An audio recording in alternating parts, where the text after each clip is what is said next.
The gunshot that shattered the morning silence sent Juliet Thompson diving behind the counter of her tiny boarding house, her heart hammering so hard she thought it might break through her ribs. She pressed her trembling hands against the rough wooden floor, counting the seconds until she could breathe again, until the ringing in her ears faded enough to hear that it had only been old man Carson celebrating another sunrise with his pistol. The war had ended 3 years ago in 1865, but nobody had told Juliet's body that the fighting was over. Every loud noise, every unexpected sound made her jump like a spooked horse, and nothing was worse than that damned front door that slammed in the Texas wind like a rifle crack every single time. Fort Worth in 1868 was a town trying to forget its scars, but Juliet wore hers on the inside where nobody could see them. She had come here 2 years ago after her parents died of fever back in Tennessee, using the last of their savings to buy this small boarding house on the edge of town. At 23, she was considered practically an old maid by Fort Worth standards, but the war had taken most of the young men worth marrying, and the ones who came back were different, haunted. She understood that haunting all too well. The door slammed again, and Juliet jumped so hard she knocked over the stack of clean linens she had been folding. Her breath came in short gasps as she bent to pick them up, angry at herself for being so fragile, so broken. She had survived losing her parents, survived the journey west alone, survived 2 years of running a business in a rough frontier town. She should be stronger than this. "Miss Thompson." A deep voice called from the doorway, and Juliet spun around, her hand flying to her throat. Standing in the entrance, backlit by the harsh Texas sun, was a man she had never seen before. He was tall, maybe 6 feet, with broad shoulders that filled his worn leather vest. His hat was pushed back, revealing dark hair that needed cutting and a face that was all hard angles except for his eyes. Those eyes were a startling gray-blue, like storm clouds over the prairie, and they were looking at her with concern. "I did not mean to startle you, madam," he said, his voice gentler now. "The sign outside says you have rooms available." Juliet forced herself to straighten, smoothing down her simple blue calico dress. "Yes, I do. $5 a week includes breakfast and supper. No drinking, no fighting, no bringing women upstairs." The corner of his mouth twitched. "I can manage all 3 of those rules, I think." The door slammed again in the wind, and Juliet could not stop the involuntary flinch, the way her whole body tensed. The stranger noticed. Of course he noticed. His eyes went to the door, then back to her face, and she saw understanding dawn in his expression. "How long has that door been broken?" he asked.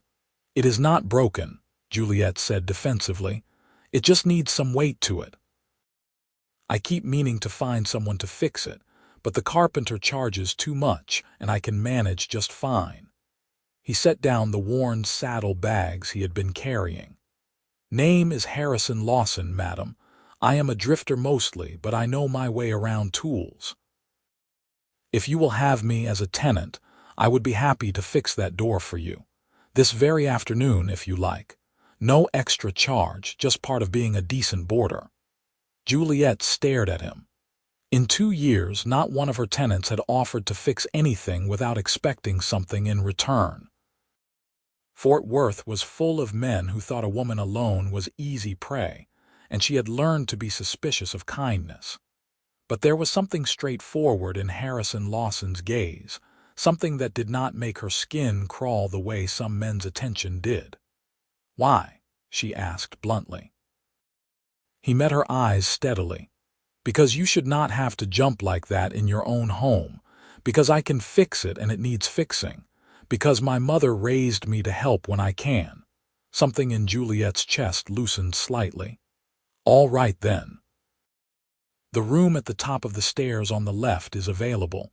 I serve breakfast at 6 and supper at 7. If you are late, you go hungry." "Fair enough." Harrison picked up his bags and headed for the stairs, his boots heavy on the worn wood. At the landing, he paused and looked back.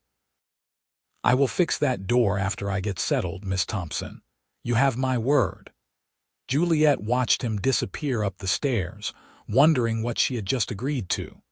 She had 3 other boarders, all older men who worked at the stockyards and mostly kept to themselves. Harrison Lawson did not look like a stockyard worker.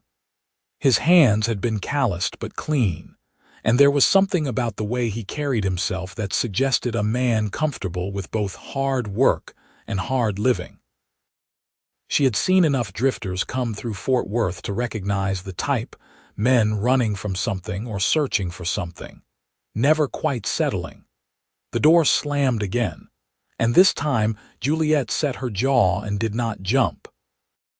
She would not let Harrison Lawson see her weak again if she could help it. True to his word, Harrison came back down an hour later with a leather tool roll and got to work on the door. Juliet tried to focus on preparing supper, peeling potatoes and cutting salt pork, but she kept glancing over at him as he examined the hinges, testing the weight of the door, measuring something with a piece of string. "Problem is the hinges are too small for a door this heavy," he said without looking at her. "They have worn down so the door does not sit right anymore. I can replace them, but I will need to go to the hardware store. I can use my own money." "No," Juliet said quickly. "If it needs new hinges, I will pay for them. This is my property." Harrison straightened and looked at her with those storm cloud eyes. "All right then. I will go get what we need. Should not cost more than $1 or $2. Juliet raised an eyebrow. "Well, I will need someone to help hold the door while I work, unless you have someone else in mind." Juliet thought about her other boarders. Mr. Peterson was 70 if he was a day, Mr. Chen barely spoke English and kept to himself, and Mr. Williams had made it clear he thought women's work was beneath him. "I suppose I can help." "Good." Harrison grabbed his hat. "I will be back in half an hour." After he left, Juliet stood in her kitchen and tried to remember the last time someone had simply helped her without asking for anything in return. The answer was, before the war, before her parents died, before she came to this hard-edged town where everyone was looking out for themselves first. She told herself not to read too much into Harrison Lawson's kindness. He was probably just bored, or trying to make a good impression so she would not kick him out if he came home drunk one night. But when he returned with a small package wrapped in brown paper, when he showed her the new hinges he had bought, heavy iron that would last for years, she felt something shift inside her chest, something that had been locked down tight for a very long time. "All right, Miss Thompson. I am going to need you to hold the door steady while I remove the old hinges," Harrison said, rolling up his sleeves. His forearms were tanned and corded with muscle, marked with a few old scars. "Think you can do that?" "I am stronger than I look," Juliet said, a little defensively. He smiled, a real smile that reached his eyes and made him look younger, less careworn. "I do not doubt that for a second, madam." They worked together in the late afternoon heat, the Texas sun pouring through the open doorway.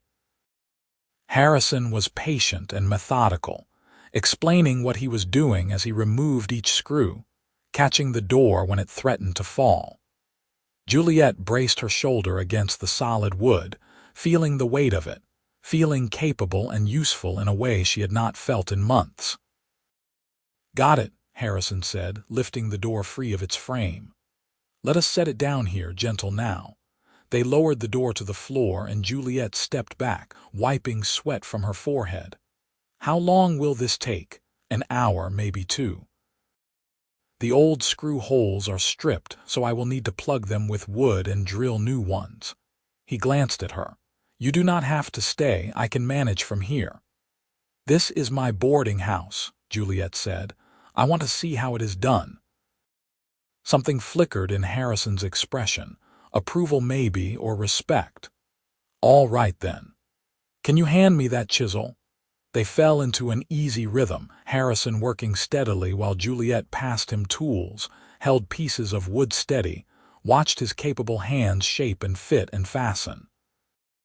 He talked while he worked, his voice low and steady, telling her about growing up on a ranch in Colorado, about learning carpentry from his father before the war changed everything.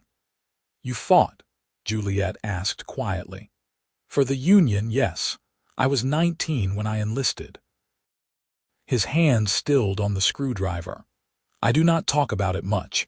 Seems like everyone either wants to hear war stories or wants to forget the whole thing happened." "I want to forget," Juliet said before she could stop herself. "But I cannot. Every loud noise brings it back. The cannons, the gunfire, the screaming. My town was occupied for 2 years. I saw things." She stopped, horrified that she had revealed so much to this stranger, but Harrison just nodded, understanding in his eyes. "I know. I still hear it too sometimes. The way you jumped at the door slamming, I have seen that before. Hell, I have felt it myself. There is no shame in it, Miss Thompson." Tears pricked at Juliet's eyes and she blinked them back furiously. "I should be over it by now. It has been 3 years. Some things do not heal on a schedule," Harrison said gently. "But maybe fixing this door will help. Maybe one less thing that sounds like a gunshot will make the other noises a little easier to bear." Juliet nodded, not trusting herself to speak. She watched as Harrison carefully fitted the new hinges into place, his movements precise and sure. The sun was setting now, painting the sky orange and pink, and the heat was finally breaking. Other boarders would be coming home soon, expecting their supper, and she had barely started cooking. "Go on," Harrison said, as if reading her mind. "I can finish up here. You have other work to do. Are you sure? Positive? I will let you know when it is done." Juliet went back to her kitchen and tried to focus on cutting vegetables and stoking the stove, but her attention kept drifting to the man working in her doorway. There was something calming about Harrison Lawson, something solid and dependable. She reminded herself that she barely knew him, that he was just another drifter who would probably move on in a few weeks or months. Fort Worth was a way station, not a destination.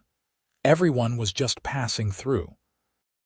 But when Harrison finally called her over to test the new door, when she pushed it closed and it shut with a solid, quiet click instead of a violent slam, when she opened and closed it 3 more times just to feel the smooth, controlled movement, she could not help the smile that spread across her face. "It is perfect," she said. "Thank you, Mr. Lawson." "Harrison, please," he said, wiping his hands on a rag. "And you are welcome, Miss Thompson. I know it is just a door, but I hope it helps." "It does," Juliet said and meant it. "It really does." That night at supper, the other boarders noticed the fixed door and grunted their approval. Mr. Peterson told a long story about doors in his day. Mr. Chen smiled and nodded, and Mr. Williams complained that his stew was too salty, even though it was exactly the same as always.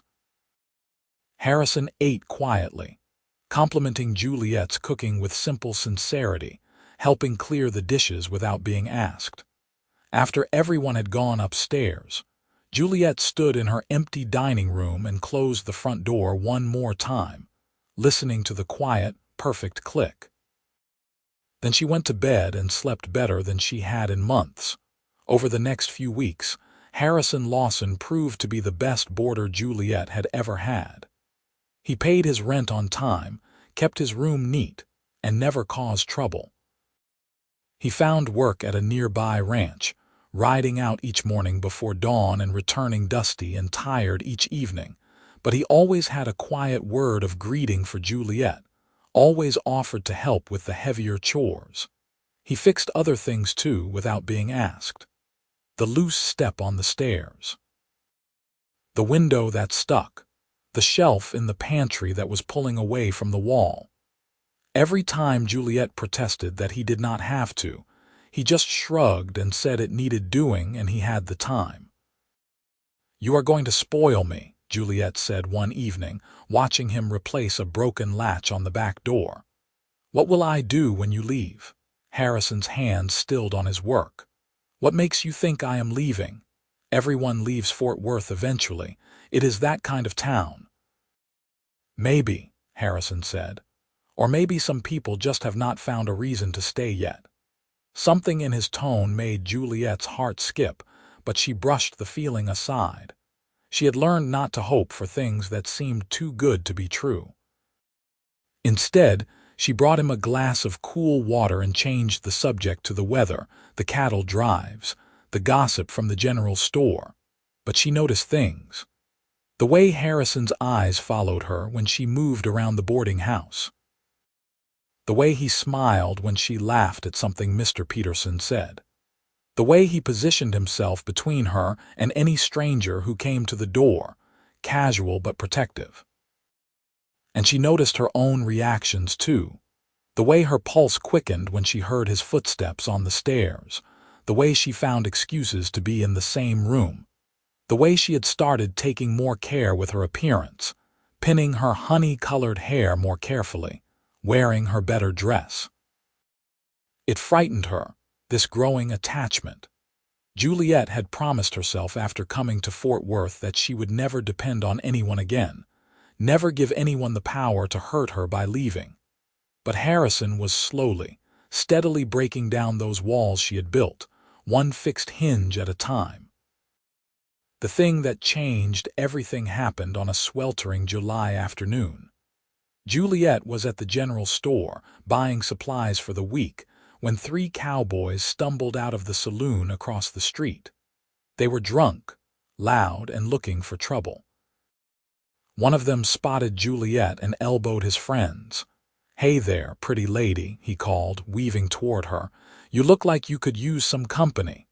Juliet's stomach clenched with fear, but she kept her face neutral. "No thank you, gentlemen, I need to get home." "Aw, do not be like that." The cowboy stepped in front of her, blocking her path. He smelled like whiskey and sweat, and his eyes were mean. "We are just being friendly." "Please move," Juliet said, her voice tight. "Make us." He grinned, showing tobacco-stained teeth. Juliet's heart was racing now, her breathing shallow. She looked around for help, but the street was mostly empty in the afternoon heat. The few people she could see were deliberately looking away, not wanting to get involved. She was on her own, just like always. Then Harrison's voice cut through the air like a blade. "The lady asked you to move." Juliet's head snapped up. Harrison was standing a few feet away, his stance relaxed but ready, his hand resting near the gun at his hip. She had not even known he carried a gun. The drunk cowboy laughed. "This your woman? You got yourself a pretty one, but she's got a mouth on her." "She is not my woman," Harrison said evenly. "She is a lady who deserves respect, and you are going to apologize to her and then walk away." "Or what?" The cowboy's friends had moved up beside him now, all 3 of them facing Harrison. "Or I will make you," Harrison said, and there was something in his voice that made Juliet's blood run cold. This was not the gentle man who fixed her doors and complimented her cooking. This was someone harder, someone dangerous.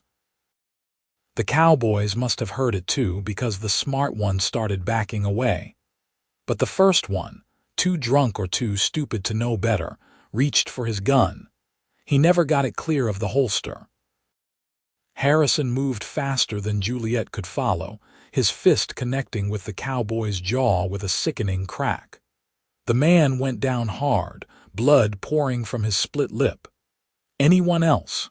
Harrison asked calmly, looking at the other 2. They grabbed their friend and dragged him away, muttering curses and threats that everyone knew were empty. Harrison watched until they disappeared around the corner, then turned to Juliet. "Are you all right?" he asked, and just like that, He was gentle Harrison again, concern written all over his face. "I am fine," Juliet managed, but her hands were shaking so badly she dropped her basket. Harrison caught it before it hit the ground. "Let me walk you home," he said. They walked in silence, Harrison carrying her basket, his presence solid and reassuring beside her. Juliet's mind was racing. She had seen men fight before, but there had been something different about the way Harrison moved, something practiced and efficient. He had been a soldier, she remembered. He knew how to hurt people when he had to, but he had done it to protect her. For her, when they reached the boarding house, Juliet unlocked the door and then turned to face him. "Thank you," she said quietly, "for what you did." "I am sorry you had to see that," Harrison said. "I try not to fight, but those men were not going to listen to reason. How did you know where I was?" "I saw you walking to the store when I came home. Thought I would catch up, maybe carry your basket for you." He looked embarrassed suddenly. "I know you are perfectly capable of doing your own shopping, but I wanted to see you.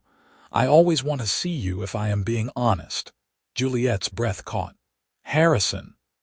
"I know I am just a drifter," he continued, the words tumbling out now like he had been holding them back for weeks.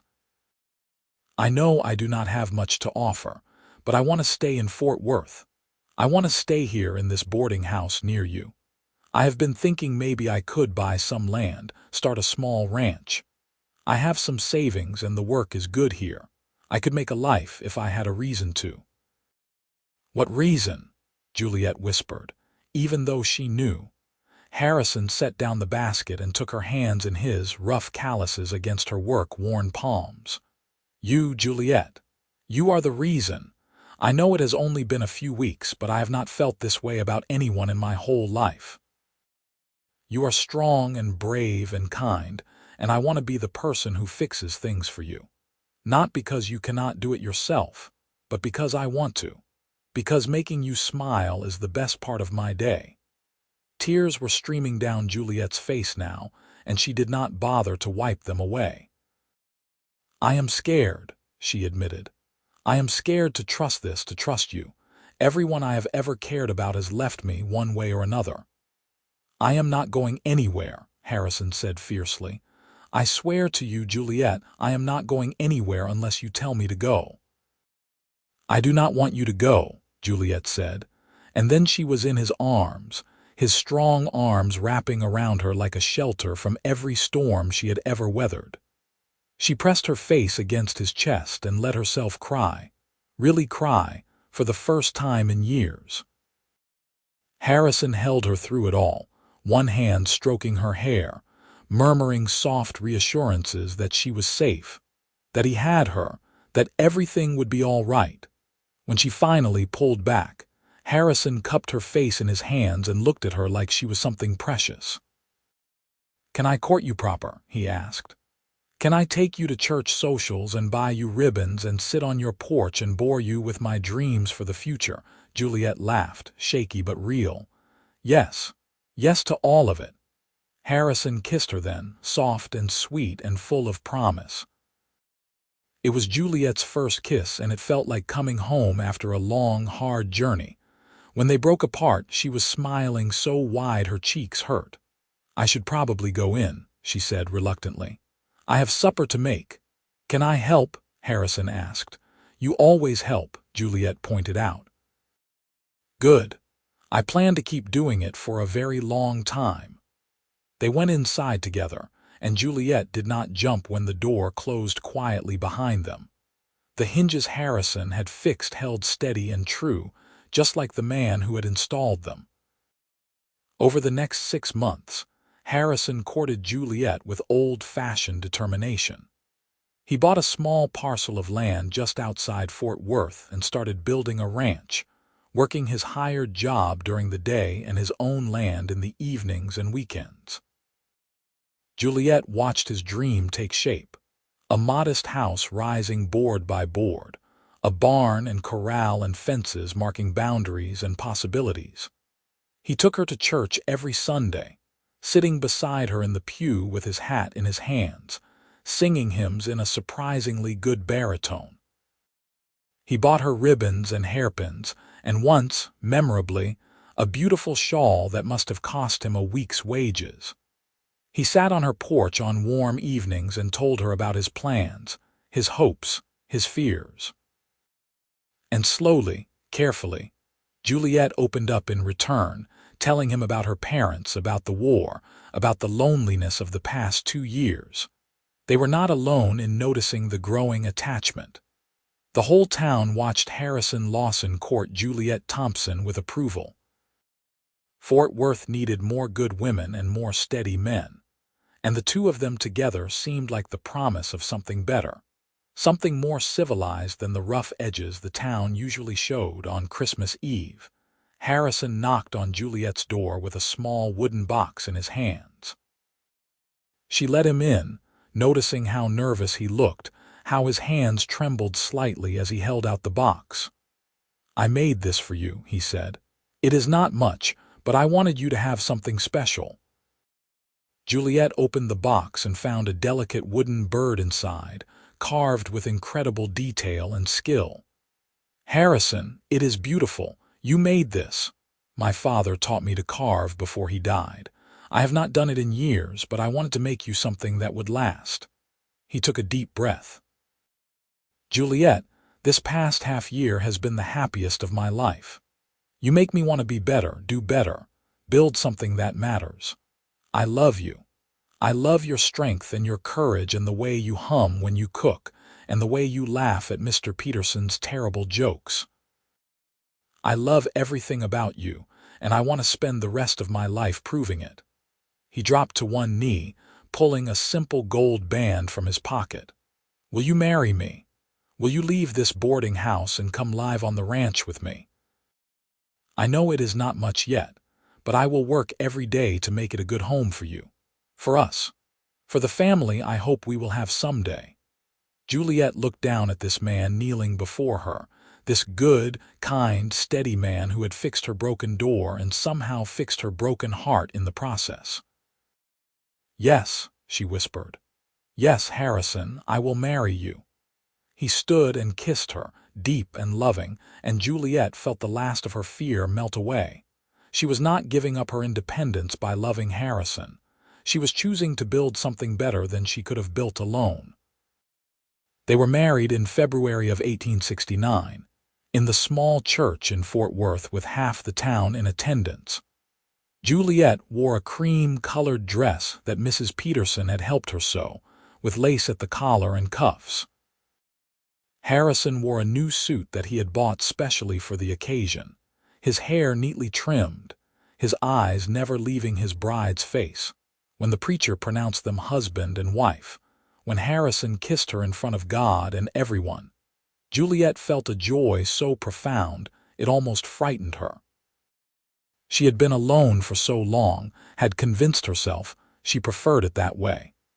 But standing there with Harrison's hand in hers, she realized that she had just been waiting.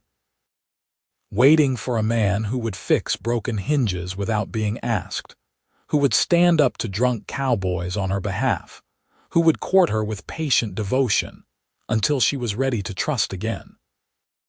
They moved into the ranch house that same day, Harrison carrying her over the threshold with a grin that made her laugh and blush. The house was small but sturdy, with 2 rooms downstairs and a loft above. Harrison had built every board and beam himself, and Juliet could feel his love in every corner. "It is perfect," she said, looking around at the simple furniture, the stone fireplace, the windows that let in the wide Texas sky. "It will do for now," Harrison said. "But I plan to add on as we need more room, for children if God blesses us." Juliet wrapped her arms around her husband's neck. "I like the sound of that. Children running through these rooms, growing up with land and sky and parents who love each other. It sounds like a dream." "Then let us make it real," Harrison murmured and kissed her again. Their first year of marriage was hard work but happy. Harrison's ranch slowly prospered, his small herd growing, his land producing enough to make a modest profit. Juliet sold the boarding house to a widow from Kansas and used the money to buy chickens, a milk cow, supplies for the house. She learned to manage a ranch household, learned to preserve food and mend fences and shoot a rifle well enough to scare off coyotes. But the best part was coming inside at the end of a long day and finding Harrison there, ready with a smile and a kiss and strong arms to hold her. They talked about everything and nothing, sharing dreams and fears and silly observations about their neighbors. They went to town dances and church socials, slowly becoming part of the community in a way Juliet never had when she was alone. And at night, in the quiet darkness of their bedroom, Harrison loved her with a tenderness that made Juliet cry sometimes. He was gentle and patient, teaching her the ways of married love, showing her that her body could be a source of joy instead of just a source of labor. She grew confident under his adoring gaze, grew bold enough to touch him back, to explore and discover and delight in their intimate moments together.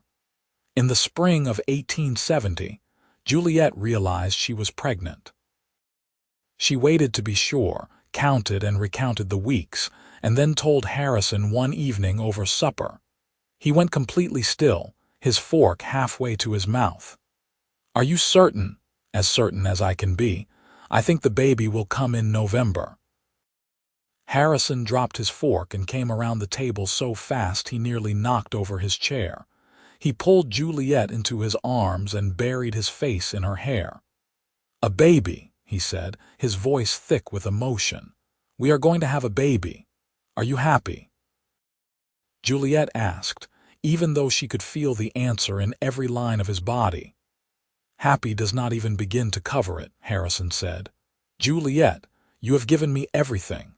A home, a purpose, a reason to wake up every morning, and now a child. I do not deserve you, but I swear I will spend every day trying to."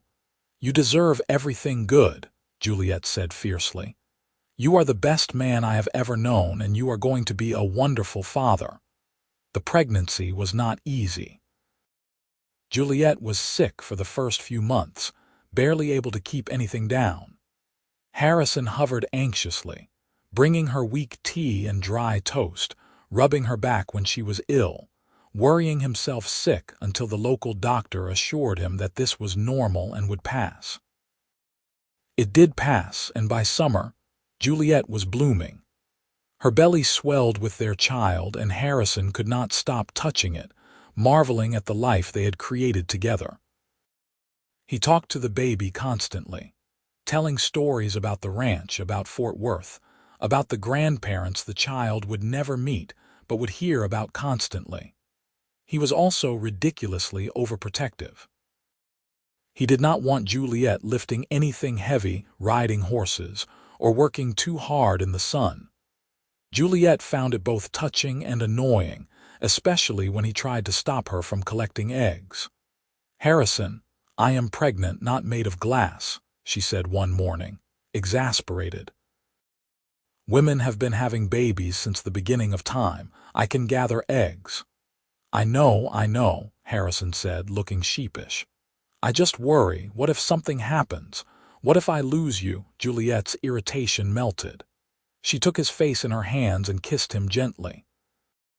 "You are not going to lose me. I am strong, remember. You said so yourself.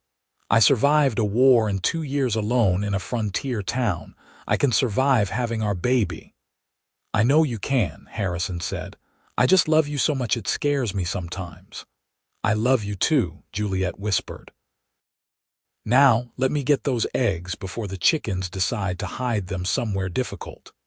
In late November, on a cold night with wind howling around the house, Juliet went into labor. Harrison rode to fetch the midwife, Mrs. Chen, who had delivered half the babies in Fort Worth, and then paced the kitchen while Juliet labored upstairs. Every cry, every moan made him flinch, made him want to rush up there and demand they do something to help her. But Mrs. Chen just kept shooing him away, telling him to boil water and gather clean linens and generally stay out of the way. After 8 hours that felt like 8 years, Harrison heard a new sound. A thin, angry wail that made his heart stop and then start again, faster than before. "Mr. Lawson, Mrs. Chen called down. Come meet your son." Harrison took the stairs 3 at a time and burst into the bedroom. Juliet was propped up against pillows, her hair damp with sweat, her face exhausted but radiant.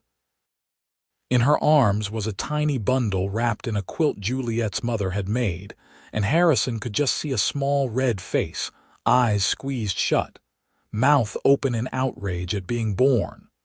"A son," Juliet said, smiling through tears. "We have a son, Harrison." Harrison sank down on the edge of the bed, hardly daring to breathe. "Can I hold him?" "Of course. He is your son, too." Juliet transferred the baby into Harrison's arms, and Harrison looked down at the tiny person he and Juliet had made. The baby had stopped crying and was making small snuffling sounds, his little fists waving. Harrison touched one of those fists with his finger, and the baby immediately grabbed on with surprising strength. "Hello there," Harrison whispered. "I am your father. I am going to take care of you and your mother for the rest of my life. That is a promise." "What should we name him?" Juliet asked softly. They had discussed names for months without settling on anything. But looking at his son, Harrison suddenly knew. "Thomas, after your father, Thomas Lawson." Tears spilled down Juliet's cheeks. "Are you sure?" "Positive. Your parents should be remembered, and if we are blessed with more children, we can name the next after my father." "I love you," Juliet said, reaching for his hand. "I love you too, both of you." Harrison carefully laid baby Thomas in Juliet's arms and kissed her forehead. "Thank you for everything." Little Thomas was a healthy, hungry baby who kept his parents up at all hours of the night. Harrison walked the floor with him when Juliet was too exhausted, singing old songs his mother had taught him, telling rambling stories about horses and cattle and the wide Texas plains. Juliet nursed him and changed him and marveled at how something so small could take up so much space in her heart. They were tired and busy and happier than either of them had ever imagined possible. The ranch work continued, harder now with a baby to care for, but they managed. Neighbors helped out, bringing food and offering to watch Thomas so Juliet could get some sleep. Fort Worth rallied around the young family because everyone liked Harrison and Juliet, liked the way they had built something good out of the rough materials the frontier offered. By the time Thomas was a year old, Juliet was pregnant again. This time the pregnancy was easier, and in the summer of 1872, she gave birth to twin girls. Harrison nearly fainted when Mrs. Chen announced there was a second baby coming, but he held Juliet's hand through it all, murmuring encouragement and love. They named the twins Margaret, after Harrison's mother, and Elizabeth, because Juliet had always loved the name. The girls were identical, with dark hair like their father and blue eyes like their mother, and from the beginning they were inseparable. The house suddenly felt very small with 3 children under 2 years old, so Harrison added 2 more rooms, working in the evenings and on Sundays after church. Juliet helped when she could, holding boards steady while Harrison nailed them in place, just like she had held the door that first afternoon. They often laughed about that day, about how a broken door and some rusty hinges had changed both their lives. "You ever regret it?" Harrison asked her once, late at night after the children were finally asleep. "Giving up your independence, tying yourself to me and this ranch and all these babies?" "Never," Juliet said firmly. "I thought I wanted to be alone, but I was really just scared. Scared of losing people I loved, scared of depending on someone who might leave. You taught me that love is worth the risk, that building something with someone is better than protecting yourself from everything." I was scared too, Harrison admitted. After the war, I did not think I deserved to be happy. I thought maybe the best I could hope for was to drift around and not hurt anyone. But you showed me I was wrong. You gave me a reason to put down roots, to build something that would last. We built it together, Juliet said, lacing her fingers through his. Every board and beam, every fence post and field, together. As the years passed, the Lawson Ranch grew and prospered. Harrison was a shrewd businessman and a fair employer, earning the respect of everyone in Fort Worth. Juliet was known for her kindness and her strength, for the way she could birth a calf or bake a perfect pie with equal skill. Their children grew healthy and strong, Thomas becoming his father's shadow, learning everything about ranching, while the twins were wild and joyful, always getting into mischief. In 1874, Juliet gave birth to another son, whom they named Henry after Harrison's father. In 1876, another daughter arrived, whom they called Sarah. The house kept growing to accommodate the growing family, rooms and porches added as needed. What had started as a simple two-room cabin was now a sprawling ranch house, filled with noise and love and life. Through it all, Harrison and Juliet's love deepened and matured. They had arguments, of course, disagreements about money and child-rearing and 100 other things. But they always worked through them, always came back to the fundamental truth that they were better together than apart. Harrison still fixed things, anything that broke around the house or barn. It had become his way of showing love, Juliet realized. Every repaired fence, every mended tool, every door that closed properly was Harrison saying "I love you" without words. And Juliet still made sure Harrison's favorite foods appeared on the table, that his clothes were mended, that he came in from the cold to a warm house and a warmer welcome. They had their own language of love, built from small daily acts of service and care. On their 10th anniversary in 1879, Harrison gave Juliet a new front door for the ranch house. It was beautiful, made of solid oak with decorative hinges he had forged himself. He installed it with care, making sure it hung perfectly straight, making sure it closed with that same quiet, perfect click that the boarding house door had after he fixed it. "So you will never have to jump at slamming doors again," he said, standing back to admire his work. "So you will always feel safe in our home." Juliet looked at the door, at her husband's proud, loving face, at the house full of children and memories they had built together. "I have felt safe since the day you fixed that first door," she said. "Safe with you, safe in your love. That has never changed, and it never will." Harrison pulled her close and kissed her, deep and sweet, the way he had been kissing her for 10 years. "Here is to 10 more," he said, "and 10 after that, and 10 after that, until we are old and gray and surrounded by grandchildren." "I cannot wait," Juliet said, and meant it with her whole heart. The years continued to roll by, each one bringing new challenges and new joys. There were hard times, drought years when the grass burned brown and they had to sell off part of the herd. There were good years when the cattle prices were high and they could afford new luxuries. A piano for the girls, new books for Thomas, store-bought dresses instead of homemade. The children grew and changed. Thomas became a fine young man, tall and serious like his father, with a gift for working with horses. At 20, he married a schoolteacher from Dallas and brought her home to the ranch, building a small house on the far side of the property. Margaret and Elizabeth, inseparable as ever, both fell in love with young ranchers and had a double wedding in 1890, a celebration that had half of Fort Worth in attendance.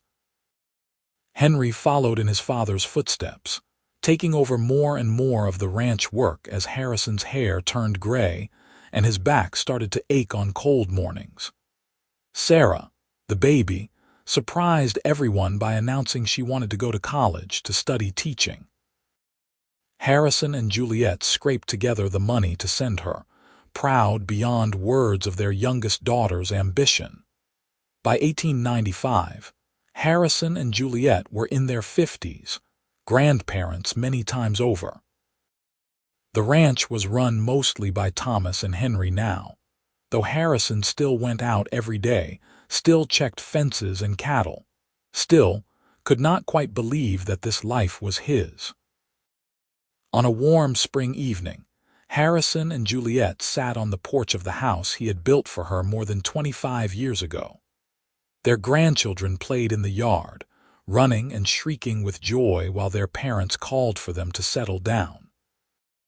The sun was setting over the Texas prairie, painting everything gold and pink. "You remember the first day we met?" Juliet asked, her hand in Harrison's. "Every detail," Harrison said. "You were so scared, jumping at every sound. And I thought you were the bravest woman I had ever seen, running that boarding house all alone." "I was not brave, I was terrified." "Same thing sometimes," Harrison said. "I knew that afternoon I was going to marry you. I did not know how or when, but I knew." "Really?" Juliet looked at him in surprise. "You never told me that." "Did not want to scare you off. But yes, I took one look at you and thought, there she is. The reason I survived the war, the reason I drifted all the way to Fort Worth, the woman I am going to spend the rest of my life loving." "You have certainly kept that promise," Juliet said softly. "Every single day for 26 years you have loved me so well. You have given me everything I never dared to dream of. Children and grandchildren, a home, a purpose. But most of all, you gave me yourself. Your steadfast, loyal, loving self. That has been the greatest gift." Harrison lifted her hand to his lips and kissed it gently. "I fixed a door for you that first afternoon," he said, "but you fixed something in me that was broken too. You fixed my heart, Juliet. You made me believe I deserved happiness, deserved a future. Everything good in my life started the day I walked into your boarding house." "Then I suppose we fixed each other," Juliet said, leaning her head on his shoulder. They sat in comfortable silence as the sun sank lower, as their grandchildren were finally rounded up and taken home, as the evening star appeared in the darkening sky. This was what happiness looked like, Juliet thought. Not grand gestures or dramatic moments, but quiet evenings on the porch with the man you loved, watching the life you had built together unfold in front of you. "Harrison," she said softly. "Yes, love, thank you for fixing that door, for fixing all the doors, literal and metaphorical. For building this life with me, for everything. Thank you for letting me," Harrison said, "for taking a chance on a drifter with nothing but a tool roll and a broken heart, for making me the luckiest man in Texas." "We are both lucky," Juliet said. "Yes, we are." Inside the house, they could hear the old oak door that Harrison had made for their anniversary, still hanging true after 16 years, still closing with that perfect quiet click. It was a sound that meant home, meant safety, meant love. It was the sound of a promise kept, of a life well lived, of two people who had found each other against all odds and built something beautiful together. Harrison and Juliet sat on their porch as the stars came out, hand in hand, heart to heart, exactly where they were meant to be. And if sometimes the wind picked up and rattled a shutter or banged a gate, Juliet did not jump anymore. She was home. She was safe. She was loved, and that was all that mattered. The years continued to be kind to Harrison and Juliet Lawson. They grew old together gracefully, their love deepening with each passing season. Harrison's hair turned completely white, but his hands remained steady, still fixing things around the ranch even when his children and grandchildren protested that he should rest. Juliet's face lined with wrinkles earned from years of laughter and sun, but her eyes remained bright, still lighting up every time Harrison walked into a room. In 1900, they celebrated their 31st anniversary surrounded by their children's spouses, and 14 grandchildren ranging from infants to teenagers. Thomas had taken over the ranch completely now, running it with the same steady competence his father had shown. The property had grown to encompass nearly 1,000 acres, supporting multiple families and employing a dozen ranch hands. But the original house, the one Harrison had built with his own hands when he was courting Juliet, remained the heart of everything. It had been added onto so many times it was difficult to see the original structure, but that oak door still hung in the front entrance, its hand-forged hinges still working perfectly after more than 20 years. On a cool November evening in 1902, Harrison was working in the barn when he felt a sharp pain in his chest. He sat down heavily on a bale of hay, waiting for it to pass, but it only got worse. Thomas found him there 10 minutes later and ran for the doctor, but Harrison knew. He had seen enough death to recognize its approach. "Get your mother," he managed to tell Thomas. "Please." Juliet came running, her dress hiked up, her gray hair coming loose from its pins. She knelt beside Harrison and took his hands, and he saw the fear in her eyes, the desperate love. "Not yet," she whispered. "Please, Harrison, not yet. I am not ready." "Neither am I," Harrison said, his breathing labored, "but I do not think I have a choice in the matter." He squeezed her hands as hard as he could. "Juliet, my love, my heart. You gave me the best 33 years a man could ask for. Every day with you was a gift." "Do not talk like that," Juliet said fiercely, tears streaming down her face. "You are going to be fine. The doctor is coming." But the doctor, when he arrived, could only confirm what they all knew. Harrison's heart was giving out. He had a few hours at most, maybe less. They carried Harrison into the house and laid him in their bed, the same bed they had shared for more than 30 years. The family gathered around, children and grandchildren, everyone who loved him. But Harrison only had eyes for Juliet, who sat beside him holding his hand, refusing to let go.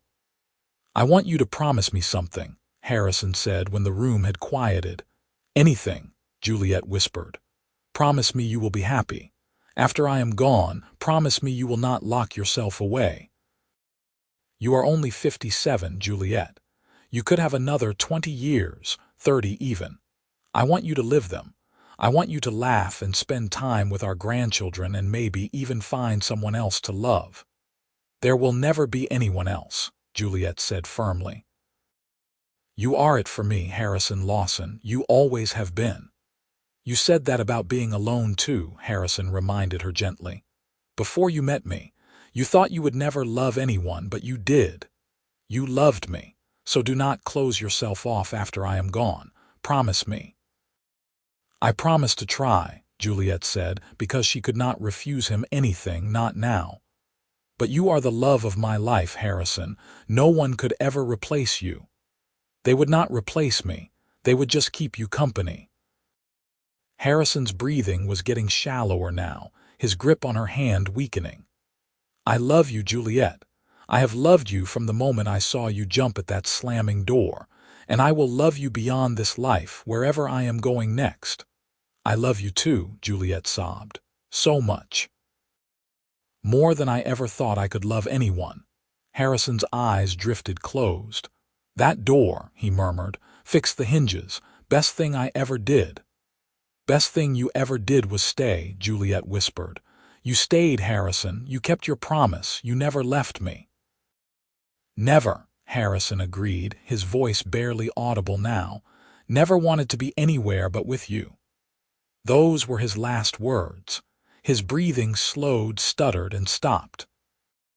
And Juliet felt her heart break into pieces as the man she loved, the man who had fixed her broken door and her broken soul, left her for the last time. The funeral was the largest Fort Worth had ever seen. Harrison Lawson had been respected and loved by everyone who knew him, a fair employer, a devoted husband and father, a pillar of the community. They buried him on a hill overlooking the ranch he had built, with a simple headstone that read Harrison Lawson, 1846–1902. Beloved husband, father, and grandfather, he fixed what was broken. Juliet thought she might die of grief in those first few weeks. The house felt empty without Harrison's presence, without his quiet humming as he worked, without his steady footsteps on the porch. She wandered through the rooms he had built, touching the things he had made, remembering. But she had promised him she would try to be happy, and Juliet had never broken a promise to Harrison. So she forced herself to get up each morning. She spent time with her grandchildren who needed her. She helped Thomas's wife with the housework, though they all tried to tell her she did not need to. She went to church and to town socials, though everything felt muted and distant without Harrison beside her, and she found comfort in the stories. The grandchildren always wanted to hear about how their grandparents met, about the boarding house and the broken door and the cowboy who fixed it that very afternoon. Juliet told the story over and over, keeping Harrison's memory alive through words. "He fixed the door so I would not be scared anymore," she would tell them. "And then he stayed and fixed everything else that was broken in my life. He was the best man I ever knew." Thomas carved a wooden plaque and hung it above the oak door his father had made. It said simply, "Harrison fixed these hinges. Juliet fixed his heart. Together they built this home." Juliet lived for another 18 years after Harrison died, long enough to see her grandchildren grow up and have children of their own. She never remarried, never even considered it, though she did learn to laugh again, to find joy in small things. She kept her promise to Harrison, living her life instead of just existing through it. On a spring morning in 1920, at the age of 75, Juliet Thompson Lawson passed away peacefully in her sleep. They buried her next to Harrison on the hill, and her headstone read Juliet Thompson Lawson, 1845–1920. Beloved wife, mother, and grandmother, she taught him how to love. The ranch stayed in the Lawson family for generations. The house expanding and modernizing, but always keeping that original oak door with its hand-forged hinges. And every Lawson child who grew up there learned the story of their great-great-grandparents, of the woman who jumped at every sound and the cowboy who fixed her door that very afternoon, and how that simple act of kindness had changed both their lives forever. Because that was what love was in the end, seeing what was broken and fixing it, staying when you could leave, building something together that would last long after you were gone. Harrison and Juliet had understood that, had lived it, and had passed that understanding down through the generations. And on windy days, when the door would have slammed if the hinges were not so well made, the current residents of the Lawson Ranch would pause and remember. They would remember two people who found each other in the rough, wild frontier of Texas in 1868. Two people who were brave enough to trust, to love, to build a life together against all odds. They would remember that sometimes the greatest love stories start with the smallest acts of kindness. A broken door, a pair of hinges, and a cowboy who cared enough to fix them that very afternoon, not knowing that in doing so, he was fixing two broken hearts and creating a legacy that would last for more than a century. That was the story of Harrison and Juliet Lawson. A story of love and loss, of building and fixing, of two souls who found their home in each other. And it all started with a door that slammed in the wind, and a cowboy who knew exactly what to do about it.